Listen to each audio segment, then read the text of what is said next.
బడుగు బలహీన వర్గాల అభివృద్ధి, యువత, రైతుల సంక్షేమం మరియు మహిళల భద్రతే భారత చైతన్య యోజన పార్టీ ధ్యేయమని కాకినాడ లోక్సభ ఎంపీ అభ్యర్థి డాక్టర్ అనుష యాదవ్ ఎన్నికల ప్రచారంలో చిన్నంపేట, సిరిపురం, ఏలూరు పలు గ్రామాల్లో ప్రజల వద్దకు వెళ్ళి చెరుకు గుర్తుపై ఓట్లు వేసి గెలిపించాలని కోరారు. చిన్న వయసులోనే పార్టీ గుర్తించి చక్కని అవకాశం కల్పించిన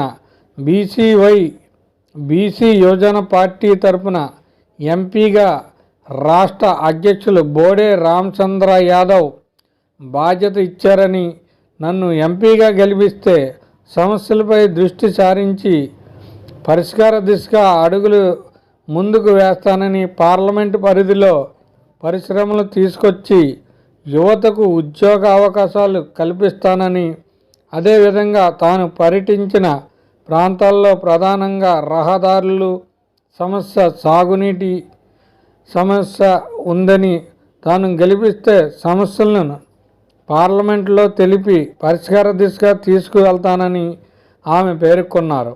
ఈ కార్యక్రమంలో నాయకులు, కార్యకర్తలు పెద్ద ఎత్తున పాల్గొన్నారు.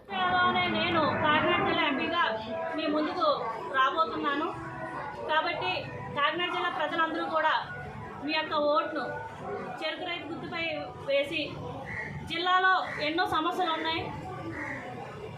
పేద, బడుగు, బలహీన వర్గాలందరూ కూడా ఎప్పుడు ఉండే కాలంలోనే ఉన్నారు. వాళ్ళ యొక్క జీవితాల్లో ఎటువంటి మార్పు రాలేదనేది నా యొక్క అభిప్రాయం. రైతులు, సాధారణ రైతులు ఇంకా దిగజారిపోతున్నారు తప్ప రైతే రాజు, రైతే వెన్నెముక అనే నానుళ్ళు వింటున్నాం తప్ప దాన్ని మనం మంచి మార్పు తీసుకురాలేకపోతున్నాం. భారత చైతన్య యోజన పార్టీకి అవకాశం ఇవ్వండి. రైతుల యొక్క జీవితాలను మారుస్తాము అని ఈరోజు మీడియా ముఖంగా అందరికీ తెలియజేస్తున్నాను. మరి ముఖ్యంగా బీసీలందరూ కూడా మాకు అవకాశం రాలేదు, మాకు అవకాశం ఇవ్వట్లేదు అని ఎంతగానో మనం నోరు పడిపోయేలా అర్చిన రోజులు ఎన్నో ఉన్నాం. వాళ్ళందరికీ కూడా నేను ఒక్కటే విన్నవించుకుంటున్నాను. గురువులందరికీ, పెద్దలకి, పూజ్యులకి అందరికీ కూడా బీసీ వర్గాన ప్రతినిధిగా నేను ఈరోజు ఎంపీగా నిలబడుతున్నాను. నాకు సహకరించండి. బీసీవై పార్టీ తరఫున చెరుకు రైతు గుర్తు మీద ఓటు వేయించండి. మీరు కూడా వేయండి. నా యొక్క గెలుపులో మీరు కూడా సహకరిస్తే నేను చాలా సంతోషిస్తాను.